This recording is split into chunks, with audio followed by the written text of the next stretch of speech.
यशोदा भई बावरी, ये बालक ना डरने का। मात यशोदा भई बावरी, ये बालक ना डरने का। त्रिलोकी का नाथ सुहावे, त्रिलोकी का नाथ सुहावे। मालिक है त्रिलोकी का, देखो इतना बार हमारे आए। देखो इतना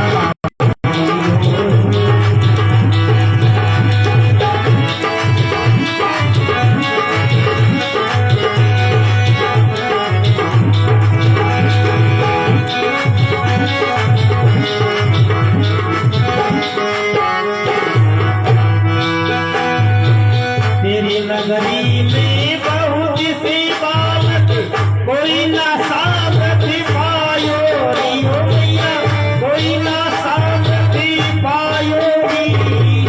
त्रिलोकी में आप डरावे, त्रिलोकी में आप डरावे। घर में भैया सुभायो री, देखो मेरा बड़ियो बार हमारे आयोरी।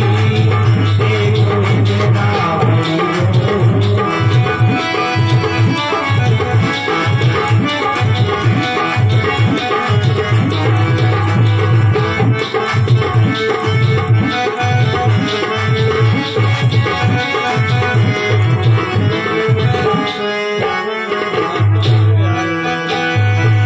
ले बालक नजरानी आई, करिया सन की छाया री। ओ मैया करिया सन की छाया री।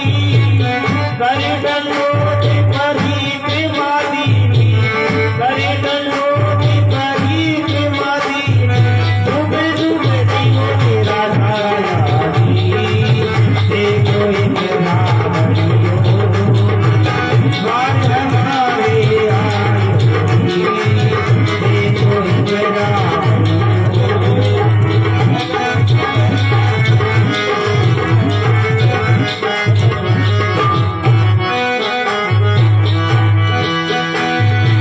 कर लिया दर्शन हो गया परिशन, शिव की लाशा ध्याया री।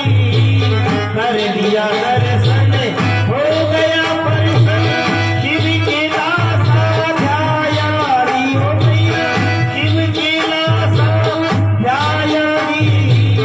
सूर्यदास प्रभु थारे भजन में, सूर्यदास प्रभु थारे भजन में। हरसि हरसि डूबी देखो इतना बड़ियो बार हमारे आयोरी। देखो इतना बड़ियो बार हमारे आयोरी। देखो इतना बड़ियो। शंकर भगवान की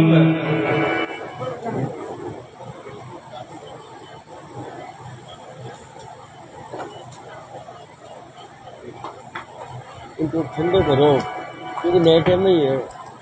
ऐसा कर लो फोन ना बंद ऐसा कर लो। एक दिन इस प्रकार भगवान शंकर ने कृष्ण भगवान के दर्शन किए। एक दिन यशोदा मैया जो है कन्हैया को दूध पिला रही थी। माँ को लगा कि जितना पीता है उससे बहुत ज्यादा पी लिया, क्या बात है, कहीं इसको अपच नहीं हो जाए, ये सोच करके माथा चूमा, स्तन चुराने की कोशिश करी। पर कन्हैया है कि छोड़ते ही नहीं। फिर मैया ने उसके पेट में उंगली करेगी, अगर हंसे गुदगुदाए और छूट जाएगी। कन्हैया समझ गए कि मेरी माँ को मेरी चिंता है और ये जान रही है कि मुझे दूध जो है ज्यादा हो जाएगा, लेकिन वो ये नहीं जानती कि मैं सिर्फ याको छोरो नहीं हूँ, सारो विश्व याको छोरो है, तो सारे विश्व का भरण पोषण मुझे करना है। इस वजह से जो है कन्हैया जो है मुस्कुराए हैं और अपना मुंह खोल दिया। मुंह खोला तो उसमें सारा ब्रह्मांड दिखा। सूर्येन्दुवनि सनाम्बुदि से विधान लगास्तव त्रिवर्णानि भूतानि यानि स्थावर स्थिर जंगमानि। तो लाला के मुख में मैया को सूर्य, चंद्रमा, पहाड़, द्वीप, नदियां, नक्षत्र, तारे, सारा ब्रह्मांड जो है नजर आ रहा है। अब मैया को देख करके कांपने लगी, बहुत भोली भोली। वो तो जो दर्शन करवाना चाहते थे, लेकिन वो यशोदा मैया जो है डर गई। फिर बोली, ये निगोड़ी मेरी आंखों को क्या हो गया? तो मैया ने तो भयभीत होकर के आंखें बंद कर दी। फिर खोली तो कन्हैया जो है मुस्कुरा रहा है। माया फैलते मुस्कुराते, तो कन्हैया जब मुस्कुराते हैं तो माया फैल जाती है, और भगवान की माया का नाम ही मुस्कान है। एक दिन मथुरा में वासुदेव जी ने गर्गाचार्य जो उनके कुल गुरु थे उनसे भेंट हुई। उन्होंने वंदना करके कहा, महाराज हमारा लाला जो है गोकुल में फल बढ़ रहा है, वहाँ गांव का वातावरण है, ऐसा नहीं हो कि संस्कार देने में देरी हो जाए। तो मेरी प्रार्थना है कि आप गोकुल जाएं और हमारे दोनों लालाओं का, गाँव जी का और भगवान कृष्ण का नामकरण संस्कार। गर्गाचार्य जी गोकुल आए हैं, नंद बाबा ने भी प्रार्थना करी कि बालकों का नामकरण कर दें, लेकिन गर्गाचार्य जी ने कहा नहीं, हम तो ये नामकरण संस्कार नहीं करते। हम यदुवंश के पुरोहित हैं और कंस बड़ा पाप बुद्धि है। यदि उसको संदेह हो गया कि देवकी के 8वां पुत्र लड़की नहीं लड़का है और हम नामकरण संस्कार करवा दें, तो उसे पुष्टि हो जाएगी कि वो ही आपकी 8वीं संतान है। तो बाबा ने कहा कि इनकी चिंता तुम मत करो, कहू को पता ना चले, हम किसी को बताएंगे। तो गर्गाचार्य जी ने कहा, अरे भाई तुम्हारा बालक करवट बदले तो तुम पार्टी देते हो, उत्सव करते हो, आज की पार्टी है तो उत्सव करते हो, हंसे तो उत्सव करते हो, छीके तो उत्सव करते हो। अब नामकरण जैसा बड़ा संस्कार करोगे और उसमें उत्सव नहीं मनाओगे, ऐसा कैसे संभव है? बाबा बोले नहीं करेंगे, वो चुप करेंगे, गौशाला में कर लेंगे, कोई उत्सव नहीं करेंगे, आप उनका नामकरण संस्कार करवा दो। अब नामकरण संस्कार जब हो रहा था तो आप देखिए रोहिणी जो दाऊ जी की माँ और उधर यशोदा, इन दोनों के लगी क्या कहते हैं, बाबा जी बड़े ज्ञानी हैं, इनको दिखता है कालक है, इनकी परीक्षा लेते हैं। तो क्या करें? तो देवकी के यशोदा के पुत्र को रोहिणी ने ले लिया, रोहिणी के पुत्र को यशोदा ने ले लिया। मतलब पता चल जाएगा नहीं बाबा जी में कितनी ताकत है। गर्गाचार्य जी बैठे, मंत्रोच्चारण किया और बोले, यशोदा तुम्हारी गोद में जो रोहिणी का पुत्र है ना, ये अपने गुणों से कोई बड़े का ही पहले करना था। तो यशोदा को कहने का अपने गुणों से सभी को आनंदित करेगा, ये बहुत बलशाली होगा, इसलिए इसका नाम बलराम होगा। ये यदुवंशियों को अपनी ओर आकर्षित करेगा, इसलिए इसका एक दूसरा नाम संकर्षण होगा। फिर रोहिणी को कहते हैं, रोहिणी की गोद में जो यशोदा का लाला है ना, ये बड़ा टेढ़ा बालक है, सारे काम टेढ़े होंगे, खड़े होने से लेके बंसी पाँव जो भी है इसके सारे काम टेढ़े होंगे। और आज तक ये कभी शुक्ल रूप में, कभी रक्त वर्ण में, कभी पीत वर्ण में पैदा हुआ है, इस बार ये श्याम वर्ण में पैदा हुआ है, तो इससे इसका नाम होगा श्याम। क्योंकि टेढ़ा रहेगा तो श्याम में भी पूरा अक्षर नहीं रहेगा, और टेढ़ा रहेगा तो इसका नाम होगा कृष्ण। फिर आंख बंद करके बोले कि इसका एक नाम होगा वासुदेव। तो मैया ने कहा, रे बाबा आंख बंद की करे तो नंद नंदन है, ये क्या वासुदेव का पुत्र है? तो कहते हाँ। इसका नाम नंद नंदनी, इसका नाम वासुदेव नंदनी हुआ। ये पहले वही पैदा हुआ था। ये बहुत मनमोहक है, सुंदर है, अतः इसका नाम गोविंद, मोहन, मुरारी, गिरधारी, बहुत सारे नाम इसके होंगे। और अपने जीवन में ये बहुत बड़े बड़े काम करेगा, इसलिए प्रसिद्ध रहेगा। दूसरा, इसकी बहुत सारी शादियाँ होंगी। तो इस प्रकार जो है भगवान अनेक प्रकार की लीला करते हुए, बाल क्रीड़ाएं करते हुए न सिर्फ नंद बाबा और यशोदा मैया वरन सभी ब्रजवासियों का मन मोह लेते हैं।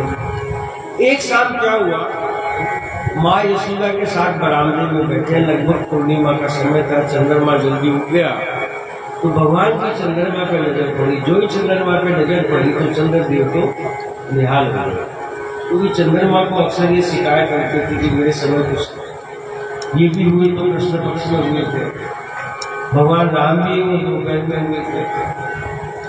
तो चंद्रमा थोड़ा दुखी रहते थे। तो जब इन्होंने नजरें मिलाई तो कृष्ण जो है उनके दर्शन करके और चंद्रमा बहुत ही अपने आप को धन्य समझो, प्रसन्न हुए और दोनों एक तक जो है एक दूसरे को निहार रहे थे। अब चंद्रमा का तो क्या, बालकों से तो विशेष रिश्ता रहता ही नहीं। मेरे पिताजी भी चंद्रा को मामा कहते थे, मैं भी चंद्रा को मामा कहता था, हमारे बच्चे मामा कहते थे, बेटो पोतियाँ मामा कहते थे, तो सबके मामा उनका बच्चों से समझ। तो भगवान के मन में एक लीला की सूझी।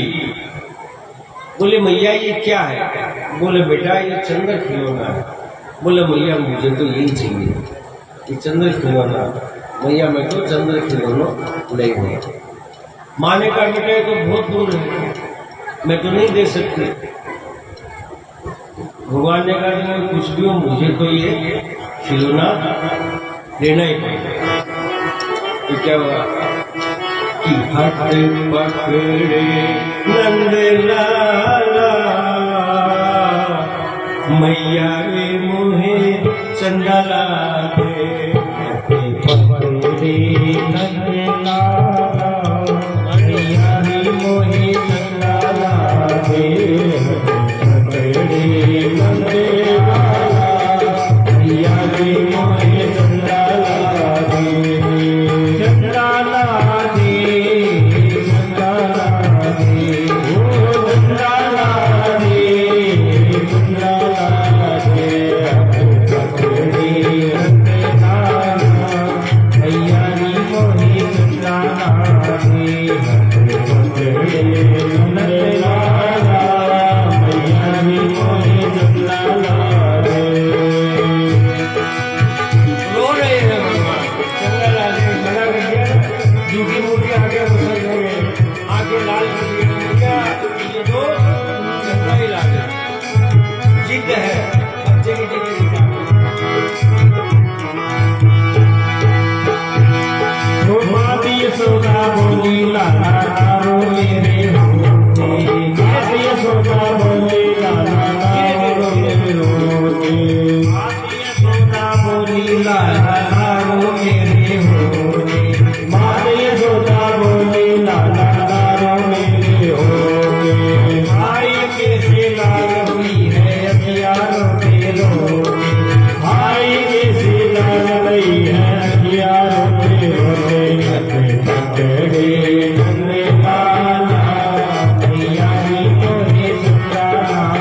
सुधा धानी लेकर आई, यमुना तट माते सुधा धानी लेकर आई। पानी भरे हो दिखलाई गंगा की बरसाई, पानी भर दिखलाई है गंगा की बरसाई। पकड़े नंद लाला मैया नी मोहे चंद्रा लागे, पकड़े नंद लाला मैया नी मोहे चंद्रा लागे।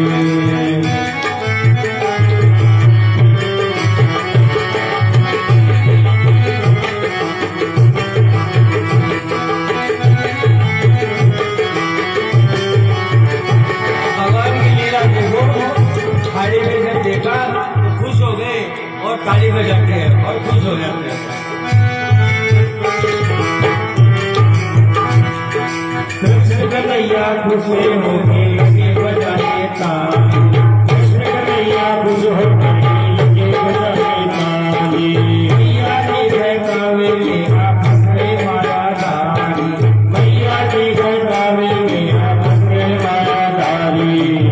पकड़े नंद लाला मैया जी मोहे चंद्रा लागे, पकड़े नंद लाला मैया जी मोहे चंद्रा लागे। चंद्रा लागे मोहे चंद्रा लागे, चंद्रा लागे मोहे चंद्रा लागे। पकड़े नंद लाला मैया जी मोहे चंद्रा लागे, पकड़े नंद लाला मैया जी मोहे चंद्रा लागे। पकड़े नंद लाला मैया जी मोहे चंद्रा लागे। बोले कृष्ण कन्हैया लाल की। जय हो। तो इस प्रकार जो है भगवान विभिन्न लीलाएं जो है करते रहते हैं और उनकी लीलाएं देख के सभी जो है प्रसन्न भी हो रहे हैं, हर्षित भी हो रहे हैं और आनंद भी ले रहे हैं। तो अब तक जो लीलाएं हुई, महाराज कंस ने इनको मारने के लिए राक्षस भेजे, इन्होंने राक्षसों का वध किया और ये सिलसिला चलता ही रहेगा और भगवान जो है उनका वध करते रहेंगे। भगवान जो है, अभी हम उस लीला की ओर चले जो भगवान की प्रसिद्ध लीला है। भगवान की प्रसिद्ध लीला क्या है?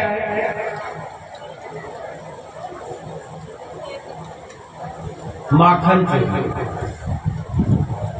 भगवान की मुख्य लीला जो क्या है?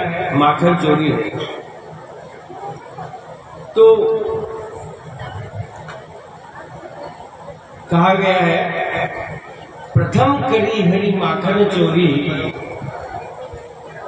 ग्वालन मन इच्छा पूरी। ग्वालों की मन की इच्छाएं पूरी करने के लिए माखन चोरी की लीला भगवान ने लंबे समय तक सभी ग्वाल चालों के संग की है, पर सोचा कि माखन लीला और तो सब देखेंगे, माँ यशोदा नहीं देख पाएगा क्योंकि वो तो घर से बाहर जाती नहीं है। तो सबसे पहले क्यों नहीं घर पे ही माखन चोरी की लीला प्रारंभ की जाए। और कहा भी गया है कि प्रथम पाठशाला घर होता है और घर में क्या है फायदा है, पहली बात तो पकड़े नहीं जाएंगे, पकड़े जाएंगे तो सजा नहीं मिलेगी और क्या क्या सावधानियां बरतनी है वो भी सामने आ जाएगी। रिहर्सल जिसको बोलते हैं वो रिहर्सल के बाद मंचन होता है, किसी ने नाटक का अभिनय का, वो रिहर्सल अच्छी खासी हो जाएगी। और सबसे बड़ी बात कि माँ यशोदा जो है इस लीला का आनंद ले पाएगी। तो एक दिन दोपहर का समय है, मैया और सारे सो रहे हैं। चुपके से माखन का कमरा अलग बना हुआ था, चुपके से भगवान जो उठ करके और माखन वाले कमरे में गए और वहां माखन की हंडिया से माखन का गोला निकाला इनको भर के और मुंह की ओर जो ही ले जा रहे हैं, लगाने वाले थे भोग महाराज जी कि सामने दर्पण लगा, उसमें इनको अपनी परछाई दिख गई अब लाला ने तो आज तक दर्पण देखा नहीं था, उन्होंने तो सोचा ये कोई काला कलूटा दूसरा बालक है जो हो सकता है माँ ने रखवाली के लिए रखा हो। पर फिर देखा कि उसके हाथ में माखन का गोला। बोला अच्छा भैया तुम भी माखन की रखवाली कर रहे हो या खुद ही खा रहे हो? अब ये जब वार्तालाप हुई, इससे वो भांड भी खेल गए और आवाज हुई, तो यशोदा मैया जो है उठ गई और उठ करके किवाड़ थोड़ा सा खोल के और भीतर से लाला की लीलाओं का आनंद ले रही है। जब वो दर्पण से वार्तालाप खत्म हो गया तो बोले कन्हैया क्या कर रहा है? तो कान्हा ने सोचा ये बालक कुछ कह दे, मैया को बता दे, उससे पहले मैं ही बता देता हूँ। बोला मैया इस कमरे में एक काला कलूटा छोरा है ना, वो माखन चोरा रहा था, खटपट की आवाज सुनी तो मैं तो माखन बचाने के लिए आया। तो मैया ने कहा कहाँ है बता, दिखाओ काला कलूटा। तो हाथ पकड़ के ले गए दर्पण के सामने, ये रहा। माँ ने कहा कन्हैया ये तो तू ही है, देख ये दर्पण है। पर इस लीला से जो है मैया बड़ी प्रसन्न हुई है, लेकिन कन्हैया जो नाराज हो गए कि पहला प्रयास ही असफल हो गया और पकड़े गए। एक दिन गर्गाचार्य जी महाराज फिर भ्रमण करते हुए गोकुल आए हैं, और गोकुल आए तो नंद बाबा के घर तो जरूर आना था, तो वहां आए हैं। नंद बाबा किसी काम से बाहर गए हुए थे। यशोदा मैया ने कहा भगवान बाबा तो नहीं है, आप पधारिए, स्नान ध्यान कीजिए और भोजन प्रसादी लेके फिर कहीं आगे प्रस्थान कीजिए। अब भोजन में तो गोकुल में ऐसे प्रचुर गाय, दूध, खीर, मालपुआ बनाए गए गर्गाचार्य जी के लिए। जब जो ही भोजन सामने आया, हाथ जोड़ के प्रार्थना करी, हे प्रभु आइए भोग लगाइए ताकि हम भी ग्रहण कर सके। आग बंद किया तो लाला आए, आके चुपचाप खीर आदि पी गए और चले गए। जब उन्होंने आंखें खोली तो सामने कन्हैया थे, सारी खीर झूठी हो गई। यशोदा मैया को बुलाया, मैया इतने लाला को देख क्या किया इसने, मेरा खाना झूठा कर दिया। मैया ने क्षमा मांगी कि महाराज बालक है, इसको माफ कर दो, खीर दोबारा बनवा देते हैं। दोबारा बनाई, फिर वही कथा दोहराई गई और भगवान भोग लगाओ, खाना आ गए, खीर खा ली, आँख खोली तो सामने फिर खाना। 4 बार ऐसा हो गया। जब 4 बार ऐसा हो गया तो गर्गाचार्य जी जो है क्रोधित हो गए और बोले कि इस कन्हैया को एक रस्सी से बांधा। रस्सी से बांध दिया, फिर खीर परोसी, फिर उन्होंने प्रार्थना करी कि आइए भगवान भोग लगाइए। तो कन्हैया आगे बढ़े और रस्सी भी साथ साथ बढ़ती गई और भगवान ने गर्गाचार्य जी के सामने रखा भोग लगाया। अब तो उन्होंने डांटा, चोरे तू बार बार खीर झूठी क्यों कर रहा है? भगवान बोले मैं कहाँ झूठी कर रहा हूँ, मैं तो कुछ नहीं कर रहा। तो बोले खीर क्यों खा रहा है? बोला आप ही तो भगवान को, आप ही तो मुझे बुला रहे हो, आप बुला रहे हो और मैं खा रहा हूँ। बोले मैं तो भगवान को बुला रहा हूँ। बोले मैं तो भगवान और कौन है? अब तुम्हें क्या 4 भुजानाथ बोल करके दिखाऊं क्या मैं? माँ यशोदा तो कुछ नहीं बोली, लेकिन गर्गाचार्य जी ने दिमाग लगाया, छोटा सा बड़ा सा बालक ये 4 भुजानाथ के बारे में क्या जाना। तो उन्होंने आंख बंद करी, आंख बंद करके ध्यान लगाया तो देखा तो सामने साक्षात विष्णु है और विराट स्वरूप बन करके गर्गाचार्य को उन्होंने दर्शन दिया है। और जो ही आंखें खुली और वो उस खीर की ओर यूं झपटे कि कोई दूसरा ना ले जाए, क्योंकि प्रभु का साक्षात प्रसाद था और उस खीर को उन्होंने, झूठी खीर है वो खाई। एक दिन अपने सखाओं के साथ जो है वन में खेल रहे हैं, तो एक बालक था जो दुबला पतला था। कान्हा बोले क्यों रे, तेरी मैया जो है तुझे दूध नहीं पिलाती क्या? वो बोला मेरी मैया तो सारा दूध जो है मथुरा में बेच के आ जाती है। कान्हा बोले घर में माल हो गए और घरवाले को नहीं खिलाए, तो ऐसा करो चोरी करो, चोरी करके खाने में कोई दोष नहीं है। खिला दे तो ठीक है, नहीं खिलाए तो चोरी करके खाओ। तो बोले कि आज ऐसा है, मैंने एक चोर मंडल बना। कोई भी काम करना हो ना तो बिना संगे शक्ति करो, संग में शक्ति होती है। तो बोले मंडल, क्लब, संघ कुछ भी है, तो अपन तो चोरी क्लब बना, चोर विद्या प्रसार मंडल।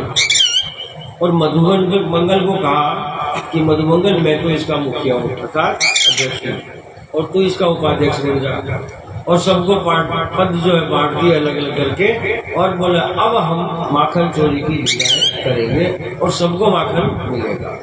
अब रोजाना किसी ना किसी घर में माखन चोरी करते हैं, और सारी गोपियां जो है परेशान हो गई, आके यशोदा माँ से शिकायत करती है, उल्हाना देती है कि माँ तुम्हारा लाला जो है हमारे यहाँ माखन खा जाता है ना। हालांकि वो चाहती है ये आए, और वो क्या कहती है खुद तो खाए खाए बाकी सारे गोप वालों को खिलाता है। तो परेशान हो गए। आज की भाषा में क्या, उन्होंने मुकदमा दायर कर दिया कि आपका लाला माखन खाता है, ये केस फाइल हो।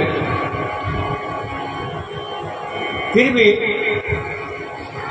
मैया ने कहा भाई मेरा लाला जो है माखन की चोरी क्यों करेगा, हमारे यहाँ क्या माखन की कमी है जो तुम्हारे यहाँ करेगा। और माना कि कर भी लेता, जिसकी संभावना बिल्कुल शून्य है, तो तुम लोग तुम्हारे माखन को सुरक्षित स्थान पर रखो, उसकी रखवाली करो, मुझे उलाना देने क्यों आई। फालतू तुम तो इधर उधर डोलती रहोगी, अब बच्चे हैं तो पी गए तो पी गए। हालांकि मेरा बालक, मेरे तो यहाँ क्या कमी है माखन की, संभव ही नहीं है। पर तुम भी जो है रखवाली करो, सुरक्षित स्थान पर रखो, इधर उधर डोला मत करो। गोपियां बोली मैया सुरक्षित भी रखती हैं, इधर उधर भी नहीं डोलती हैं, रखवाली भी करती हैं, छीटे पे रखती है, पर ये तेरा लाला है ना बहुत बदमाश है, किसी न किसी बहाने से कुछ न कुछ ऐसा करता है। जैसे बोला गौशाला में जाके हमारे बछड़े खोल देकर आके कहता है देखो देखो संभालो गाय दूध पी रही है। अब अगर संभालने नहीं जाए तो गाय तो सारा, वो बछड़े तो सारा दूध पी जाएंगे, शाम को गाय नहीं मिलेगी, और पीछे से सब मिलके जो है मक्खन खा जाते हैं। तो मैया ने क्या डांट दिया, डांट दे, तुम्हारा लल्ला है ना, ये लल्ला चिकना गड़ा है, चिकना डांट डपट का इसमें कोई असर नहीं होता, उल्टे हमें चिढ़ाता है और हंसता रहता है, खाता है, अंगूठा दिखाता है और टिली बोल के और भाग जाता है, बोलता है मैंने तो मेरे साथियों के साथ दही मक्खन खाई लियो, अब तो कुछ करना तो कर लीजिए। मैया ने तो केस खारिज कर दिया, जाओ रंगे हाथ पकड़ करके, रंगे हाथ पकड़ करके लाओगे तभी मैं मानूंगा। तो एक गोपी ने तो क्या रस्सी मंगाई। अब कान्हा जी को पता लग गया कि ऐसा ऐसा हो रहा है, रस्सी मंगाई है पकड़ने के लिए, आज तो इसीलिए घर माखन खाना। तो उन्होंने क्या किया, खेल खेल के उसके बेटे को बुलाया और उसके बेटे को बांधने छिपा दिया, और जाके बोलते हैं भैया भैया तुम्हारा लाला कहाँ है। तो तुम्हारे साथ तो खेलने गया, तो बोला हम सब तो यमुना जी में क्या नहाने गए थे, हम तो नहा के आए, जब बाहर आए तो तुम्हारा लल्ला नहीं था, तो हमने सोचा घर आ गया होगा। तो बेचारी माँ तो डर गई थी कि यमुना में डूब तो नहीं गया है। अब वो है यमुना में जो है ढूंढने गई, और पीछे से महाराज जी चोर विद्या मंडल प्रसाद जो है उन्होंने छक के अपना काम पूरा कर लिया। इससे परेशान होकर गोपियों ने क्या किया, छींकों पर घंटी बांधी। अब अगले दिन कान्हा जी गए, चुपके से देखा आया तो घंटी बजी, तो छींका हिलेगा, घंटी बजेगी, और हमारी आंख भी अगर लग गई है तो जग जाएंगे। जाके कान्हा जी ने घंटी को कसम कर दी, देख मैं करूंगा माखन चोरी और तू बजेगी। गए दोस्तों के साथ चैन बनाई, नीचे 5 फिर 4 फिर 3 2 ऊपर कान्हा, और ले लेके मक्खन सबको खिलाया, घंटी नहीं। पर जब सबका पेट भर गया और खुद खाने लगे, जो ही खाने लगे घंटी बज गई, टन। अब सब बच्चे तो भाग लिए और काना छीके के लटका हुआ रह गया। गोपी आई, घंटी बजती, पकड़ लिया, बोले चल यशोदा मैया के पास, आज जो है तेरे को मैंने रंगे हाथ पकड़ लिया है। काना बोले ले चलना, ले चलना, कोई बात नहीं, तूने पकड़ लिया तो पहले मुझे इस घंटी से सलटने दे। चोरी घंटी, मैंने तेरे को कसम दी थी तू बोलेगी नहीं, तूने मुझे क्यों पकड़वाया? और जब बाल बालों ने मक्खन खाया तब तो तू नहीं बोली, मैंने खाया तब क्यों बोली? घंटी बोली मेरे ठाकुर, मेरी तो आदत है, आप भोग लगाओ मैं ना बजूं, ऐसा कहीं संभव है क्या? आपने भोग लगाया तो मैं बच गई, मेरी तो आदत है। तो अब गोपी जो है कान्हा जी को रस्सी से बांधने लगी, तो बांधना चाहती भी नहीं थी।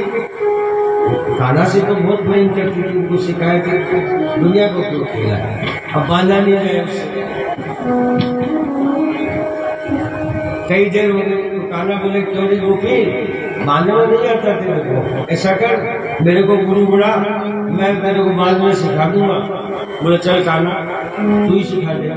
बोले मैं बताता हूँ कैसे बांधते हैं। तो ठीक है, बोला आया मेरे पास में खड़ी हो जा। खड़ी हो गई, खंबे के पास खड़ी हो जा, वहाँ खड़ी हो गई, फिर पैर लेके और 3 गांठ पैर की बांधी। बोले देखो ये गांठ जो है ना, ये जीव गांठ है,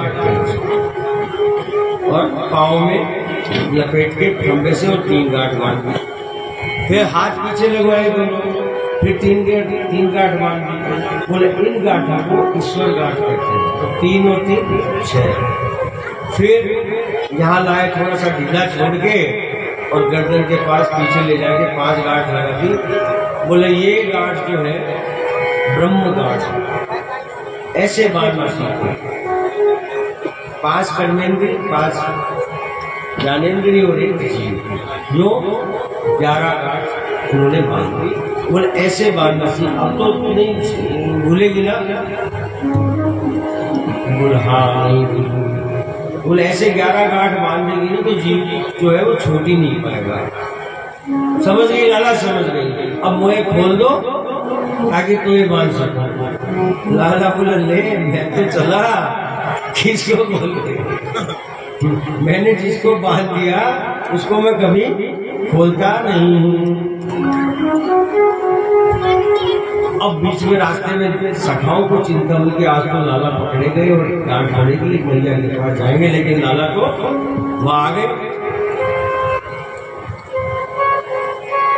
तो कान्हा ने उस गोपी के बेटे से कहा कि देख अभी घर मत जाना, तू घर जाएगा तो गांठ खुलवा लेगी, तो तड़पने के सारे दिन, शाम को घर वाला आएगा वही खोलेगा।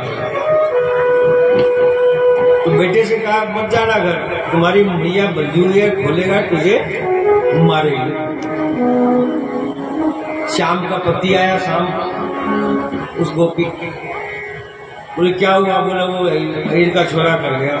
अरे बारी, मैंने तेरे को पहले कहा था उसे हीर के छोरे के चक्कर में ना पड़, पर तू तो सपने में भी वहां कोई नाम लेती रहती है, इसलिए वो तुझे आज बांध गया है। अब गोपियों ने कहा हम पकड़ेंगे तो सही, चाहे कुछ भी करना पड़े, इस बार बांधेंगे नहीं, हाथ से पकड़ करके ले जाएंगे।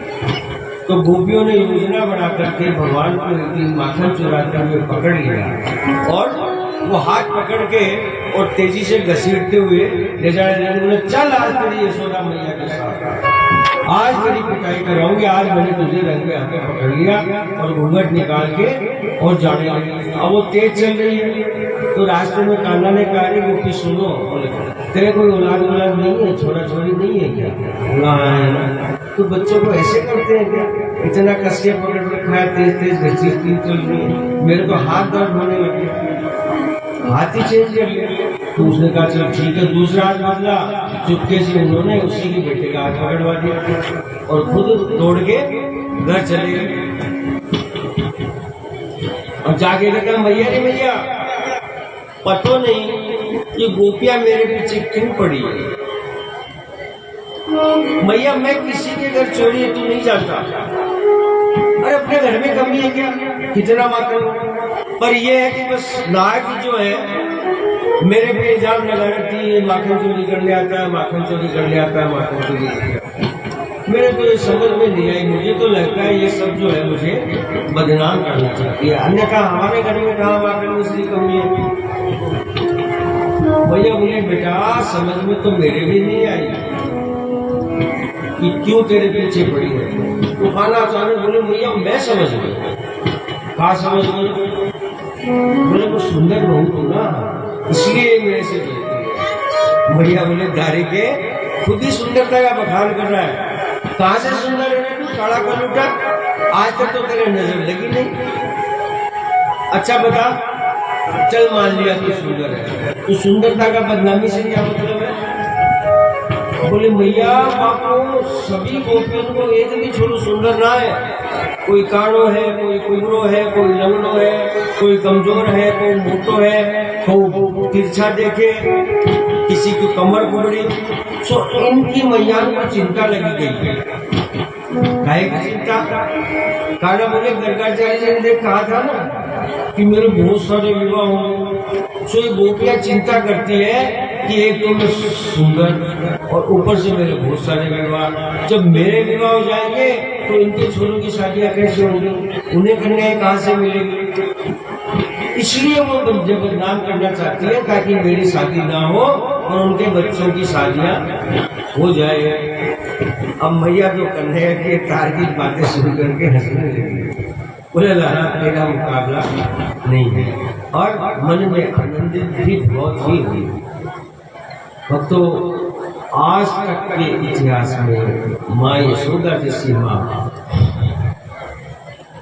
ना हुई है और ना होगी। तो ये बातें हो ही रही थी, इतने में वो गोपी जो है वहां आ गई, हाथ पकड़ा। बोले भैया बाहर आ यशोदा देख, आके देख तेरे लाला को आज मैंने चोरी करते हुए रंगे हाथों पकड़ कर लाई और इसके हाथ में माखन भी लगे हुए। अब कन्हैया तो माँ की साड़ी पकड़े खड़े थे, अब वो कन्हैया को पकड़ के लाई। तो यशोदा मैया बोली डिबरी की आंखें खोल के तो देख। अब उसने जो घूंघट हटा के देखा तो अरे ये तुलसी का छोरा है। उसने एक हाथ मारा छोरे का, बोली तू कहाँ से आ गया रे? मैं तो कान्हा को पकड़ के लाई थी। छोरा बेचारा भग गया, गोपी लजा गई और जाने लगी। तो कान्हा बोले गोपी देख तू मेरे चक्कर में मत पकड़, हम जो करते हैं वो करने दे, नहीं तो देख क्या होगा पता है। अब की बार तो तेरे छोरे का हाथ पकड़वाया है और अगली बार यदि पकड़ ली तेरे कसम का हाथ पकड़वा के लाऊंगा बिहार में से, इसी मेरे से तू जो है बच कर रहना। तो गोपी जो बेचारी लगा करके चली। अबे इस तरह से भगवान जो है माखन चोरी की लीलाएं करते जा रहा है। चलिए आगे चले। भगवान की एक और लीला। एक दिन आंगन में क्या है, मैया के साथ बैठे हैं और बहुत सारे पक्षी जो है कलरव कर रहे हैं, नृत्य कर रहे हैं और उनको नृत्य कर देखते हुए लाला भी जो है नृत्य करने लगे। बहुत सुंदर नृत्य किया। मैया तो उस नृत्य को देख करके आ गई, बोली अरे खाना तूने इतना सुंदर नृत्य कहाँ से सीखा? बोले भैया मैं तो सारी दुनिया को चाहता हूँ, सीखना कहाँ है मेरे को, मैं तो मास्टर हूँ, नाचने और नचाने वाला। बस तुम्हारे सामने नाचता हूँ, बाकी दुनिया को नचाता हूँ। तो जो नृत्य चल रहा था उसमें एक जगह मोर का था। तो कान्हा बोले भैया ये जो नाच रहे हैं ना, ये इसको तो मैं जानता हूँ मोर है, पर ये इसके साथ कौन नाचा? तो मैया ने बोला बेटा ये मोरनी, मोर और मोरनी युगल नृत्य कर रहे हैं। अच्छा मोरनी है, तो मोरनी का क्या मतलब होता है मैया? अरे वो वो मोर की पत्नी को मोरनी बोलते हैं। हाँ भैया, मोर की पत्नी क्या होती है भैया? अब ये जिज्ञासा है, बच्चे तो ऐसे ही जिज्ञासा करते हैं, गुस्सा नहीं करना चाहिए, जिज्ञासा है सारी करनी। अच्छा, पत्नी क्या होती है? तो इतने काउंटर क्वेश्चन सुनकर भी जो है मैया को गुस्सा नहीं आता। बोली इस मोरनी की इस मोर के साथ शादी हो गई थी, इसलिए ये इसकी पत्नी हो गई। तो ये शादी क्या होती है भैया? और शादी किस किससे हो सकती है? मैया ने सोचा इसको आवाज को अच्छी तरह से समझाना पड़ेगा कि भी हट गया, प्रश्न पे प्रश्न करता जा रहा है। बोले देख तेरे को समझाता हूँ, तू खेलने जाता है बाहर? बोला हाँ। बहुत सारे गोपियों के साथ खेलता है? बोला वो एक विशेष गोपी है राधा। बोला हाँ। अब उसके साथ तो सबसे ज्यादा खेलता है? बोला हाँ। वो तुझे अच्छी भी लगती है? बोला हाँ। तो अब बड़े होकर के यदि तुम दोनों की शादी हो जाए तो वो तुम्हारी पत्नी कहलाएगी। ऐसे ये मोरनी इस मोर की पत्नी कहलाएगी। बस अब तो कन्हैया बोले अच्छा, बड़े हो गए तुम अभी कर दो शादी को। और भगवान जो है जिद करने लगते। कहते राधिका गोरी से बीरज की झोली से मैया करा दे